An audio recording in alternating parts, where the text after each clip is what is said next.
everybody, and welcome to the All About Property live show. It's where I come here every week 11 a.m. to do some content about a post in the group, and this week's post was Freddie. I'm not sure how to say his surname, Lyembela. I'm a little bit dyslexic, so apologies for that. It's about his post, and he said, I'll read the post out now. So the guide price was 60k. The property required a fair amount of work to bring it back to life. Estimated of refurbishment was 20 to 25k. Done up value would have been 115k. This was based on a nearby sold prices comparables. Based on that, this would have been a cute deal. However, the property was sold for 111,000 at auction plus fees, £120,000.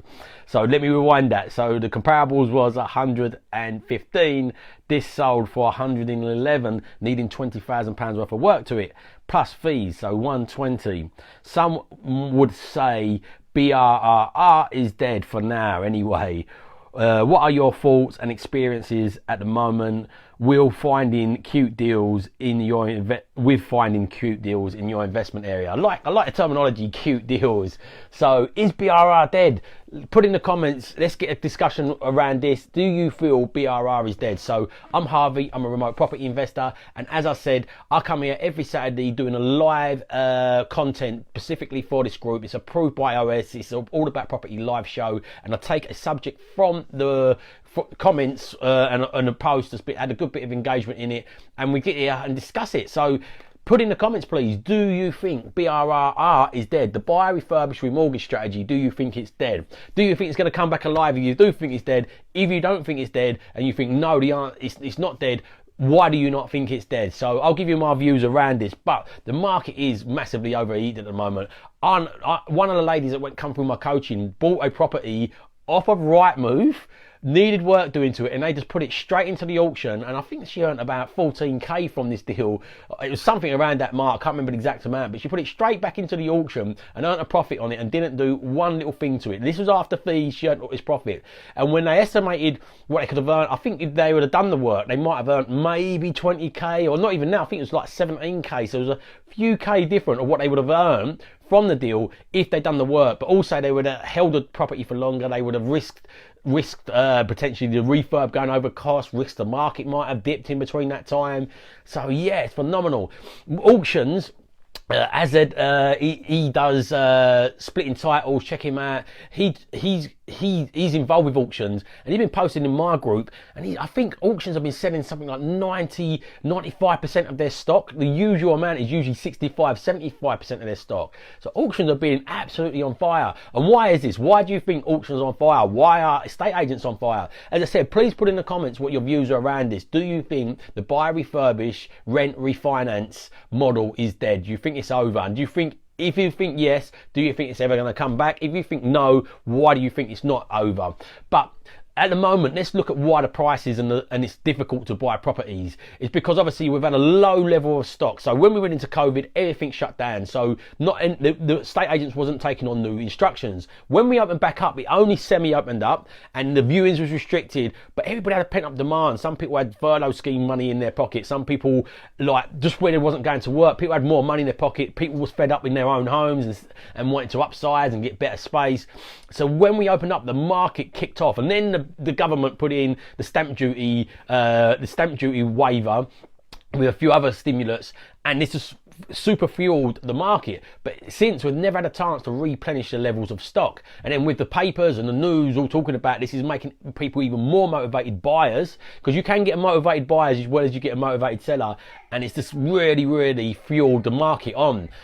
Will this stay like this forever? No, I don't believe so. I feel once we open back up, and once the stimulants have slowed down and the quantity easing, the money in the economy has slowed down. So what's happened is the government has printed loads of money to rescue the economy from the COVID situation. A lot of that money has gone into the pockets of people, like with mortgage holidays, bounce back loans, stamp duty relief, and loads of these things. It means it's in the pockets of the people, but the people are not spending in the economy at the moment, so they are spending on things like the houses. So I believe when the government, like, once we open back up, when the government stop printing money, putting in, there's going to be a lag on this. So we don't know when this reset time will happen. We thought furlough scheme was going to stop in October, then we thought it was going to stop again in March, whatever it was, and it keeps on getting extended. But I believe the government will keep on extending this until businesses can at least open and operate. Whether they fail after that, they fail or not, but they will at least want to get business to be able to stand on their own 2 feet and be in the position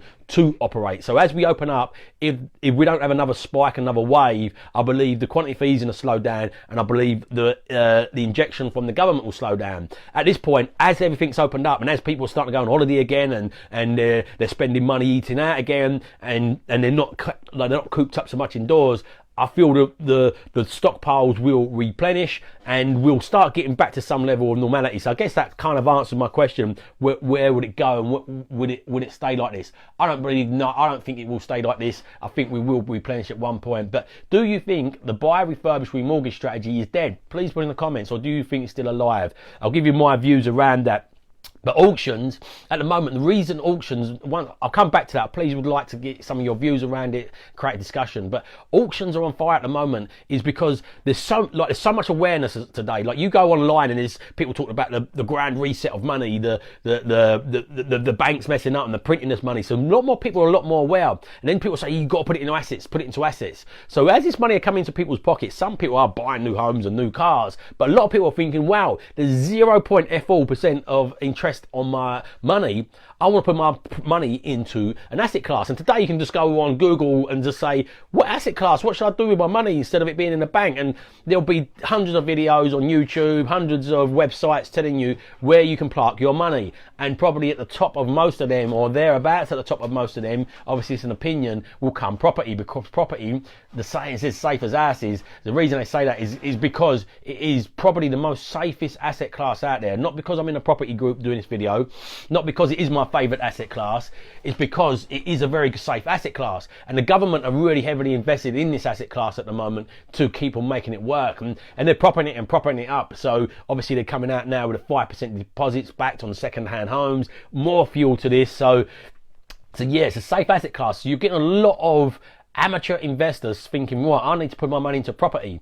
Amateur investors, and myself included, the first thing you think when you want to get into property, if you're not educated, and don't get me wrong, there is deals to be done in auctions if you know what you're doing, but the first thing most people think of when they go to auctions, and this is even prior COVID, when they go into property, is auctions. Everybody asks me, oh, you into property, do you buy from auction? I say, not really. I've never really bought much from auction. Sometimes try and buy before auction and sometimes after auction, but very rarely do I go to the room. And it's not because of this reason, but I just know where it's going to go. I just don't think it's a good use of my time. I should, because there is odd deals to be had. But the thing within the rooms is, and even online, you're playing with emotions. And when someone starts bidding and you just like, bid me, I'm going to beat you, I'm going to beat you. And then people bid emotionally. Also, lots of amateur people, because these loads of first-time investors turn up in auctions. So secondly, the first thing is they don't know how to control their emotions, so they overbidding just because they want to win. But then secondly, a lot of amateur investors that go to auctions do not know how to research the comparable prices. They do not know how to quote get the estimate of the works need doing to these properties. And I was guilty of this at the start. I bought my first deal out of an auction. I didn't know my first refurbishment. I just went 10 grand. I don't know why 10 grand to sound like a round figure. It cost more like 17 grand, I think it was. So I had no education, so I'm not knocking anybody. We all have to start somewhere. But yeah, this is what happens in the auctions. You get a lot of these people turn up in the auctions and a lot of emotions and a lot of under-education, and this is what drives the price over. And a lot of people are putting their money into property and on Rightmove as well. So with agents, investors, like you're getting first-time investors in one remote property investing location. They're just buying properties. They're people living in the south and just buying properties without even viewing them. They don't know nothing about the area. They're not viewing them. They're just buying these properties because they're thinking, right, I need my money in bricks and mortar. So with this said, is the buy, refurbish, remortgage strategy dead? Come on, guys. Somebody help me out. Somebody give you your opinions on here. Freddie, nice to see you on here. Fantastic post, by the way. Really, really enjoyed that. But and the cute deals. I love that little saying, the cute deals. Are there cute deals still out there? Yes, 100% there are cute deals out there. Are there as many out there? No. Let's try and terminology this into let's try and terminology this into your saying with the cute. Like if you just went to one bar and you was after your cute husband or your cute wife, and you went to one bar and there was no cute girls in that bar, and you just went, oh right, I'm never going out to a bar again because you never find a cute girl there, then you're probably going to be lonely for the rest of your life, because you can't judge it all, like, just because something's a bit more difficult don't mean it's impossible, and you're not always going to get that result straight away. Like, and I say to people, especially the people I've been coaching, I say to them, you can't just go on Rightmove and think that buying like houses that you can force the appreciation up on is like going to a sweet shop and just going, oh, I fancy a quarter of licorice all sweets, or a quarter of, I'm showing my age here when you could buy it in the quarters, but you can't just go in there and pick and choose them. You've got to put a bit of front end work into this. But at the moment there is less, but having less deals and having a small chance is better than zero chance. But most people, not all, but a lot of people also want to raise money, also want to build their network. So the best way to raise finance, and the best way to build your network of team builders and relationships with agents is by building your profile. So in the meantime, one of the big assets, your profile, there's a fantastic book, it's called 24 Assets, and it says in there, assets, like digital assets today is worth more than property assets. So I say the best asset class is property. Probably was fibbing now. The best asset class is digital online stuff, and one of your assets can be your brand. So if you've got YouTube videos, you've got a Facebook profile, if you've got a Instagram profile, and you're documenting what you're doing, whether you're buying or not, you document what you're doing. This becomes an asset, because this then can drive business towards you. It's like a marketing tool, and once it's documented, it's there. It's in that ether of the internet for good. So even if you ain't getting deals at the moment, what you are doing is building out your profile, because you can document what you're doing and the reason you're not getting out. Like this, you can document stories like this. Went to an auction and wow, it went above this. I would only pay this for this reason.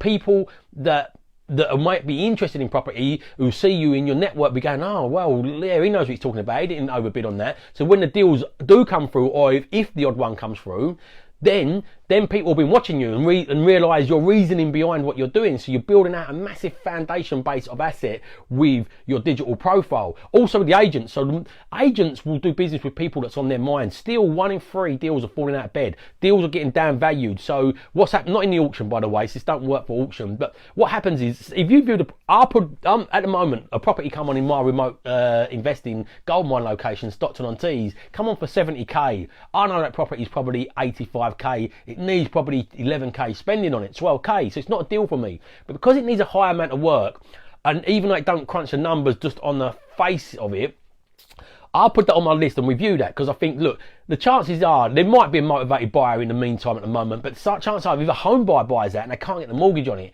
and I've viewed that, the agent will come back to me because I've viewed it, and then also I've maintained that relationship with them, because loads of deals get done on the follow-up. So if you view that property and then you phone the agent a week later, what's happening? Oh, it got sold. Wow, market's crazy. Conversation, bonding with them. Most of the agents are saying to me at the moment is, I just can't wait to go back to normal. This is just ridiculous. We've not got enough stock. This is just, even though they're selling stuff, they're not really enjoying this market. So if you keep on talking to them, if that deal gets 2 months in and all of a sudden it falls out of bed, the chain breaks down or something happens, because you're regularly talking to them, they're going to phone you up first when it comes back to the market. And then the vendor is much more motivated, because especially if it got down valued by the surveyor, and especially if the vendor, let's say this is a hypothetical scenario, the vendor took ages to instruct the solicitors, the solicitor was really slow, then they took ages, the broker took ages, they've got a poor broker, the broker's overworked at the moment because of all the applications coming here, the broker didn't instruct the surveyors to 4 weeks afterwards, the surveyors were busy, so they couldn't get into 3 weeks afterwards. So you're now 7 weeks in, surveyor comes in, and on week 8 you actually get the damn valuation. They've sat there for 2 months in with nothing really happening. And this can happen, by the way. This is not a hypothetical scenario that's really over exaggerated. This could happen easily.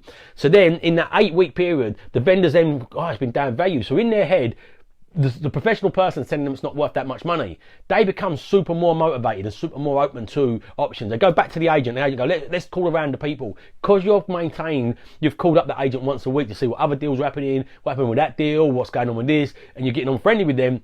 You're going to say, this one's come back to market. You've got a higher probability of getting a deal done in that scenario than you have just bidding on them straight off when there's loads of people bidding on it. And their motivation and their emotions are going to be quite high, so they might not even think, I don't want to put it back on the market and try and get more for it again, because we'll just go through this again for another 2 months. So there's good chances of picking up deals like that. But as I said, there's good chance of picking up deals still. We're still picking up deals, nowhere near as many as we'd like to, by the way. So I'm not going to try and fib to you saying, there's abundance of deals out there, you're just looking in the wrong place.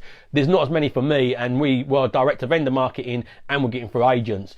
But there is still the odd deal. So it's better getting the odd deal. Again, that works for your marketing. But if you don't get a deal, you've built that bond with the agent. And there will be a point where there'll be a tipping point and this starts going back towards normal. And in the meantime, what the relationship you've built with the agent up to that point and your profile you've built with it up to that point will be equally worth any deal you've done in between that point. I guarantee you, if you stay consistent with this, even if you don't get a deal done, the profile you've built, because if you're explaining why you're not doing the deals, and the relationship you've built with the agents and the direct-to-vendor marketing you're doing, because a lot of direct-to-vendor deals get done on follow-ups as well. You have to follow them up and see if they come back to you. The relationships you build will be worth so much more future money than it would just the deals you're getting done today. So stay consistent, stay persevering with it. So many people don't make it in anything because they just give up too quick and their expectations are too high. And so many people look like the market. If you rewind back 10, 15 years ago, the competition wasn't quite the same. It's not loads of competition, but it wasn't quite the same. And it was a lot easier to make money in property. If you rewind back 20 years ago, pre the '08 crash, you could literally just hold your hand up. You could just phone up a broker, say, I want a property, yeah, and just give you 100% lending. You could buy a property within a year, it's 30% worth more money. So it was easy then. You've got the real investors and the real people would be like Warren Buffett says, when the tide goes out, this reveals the people that have got no pants on. And what it means by that is, obviously the people that was just riding an upward market and when it was easy, like, I'm not being disrespectful to them, but they were just in the right position at the right time and took action. They weren't necessarily sophisticated investors, or I don't even know what word, but it wasn't educated investors. So this will shake out the difference between the educated and the uneducated investors, and you'll see the ones that are real left standing. Remember, in times of adversity, more millionaires get made than any other time in history, and the foundations you can be building now will be absolutely ginormous. Loads of private money is going to want to come into this sector as well. So yeah, keep moving forward with it. But what a fantastic post, Freddie. Really enjoyed that post. Nobody answered me. Feel a little bit sad that nobody answered what they think. But do you think BRR is dead? It's not dead. It's definitely a bit more difficult at the moment, but there's definitely still deals out there. So get out there, keep on keeping on. And remember, if you don't evolve your ideas, you're never going to live on your own terms. So evolve your ideas, live on your own terms. Have a fantastic day, everyone. And remember, this is every week, 11 a.m, the All About Property live show. Might slightly switch. My wife's back to hockey now, so might be a little bit earlier. But it's every week, the All About Property live show. I do live content dedicated for this group, approved by OS, about a post that's been gone on in this group. So please look out for us next week. And as I said, have a fantastic week.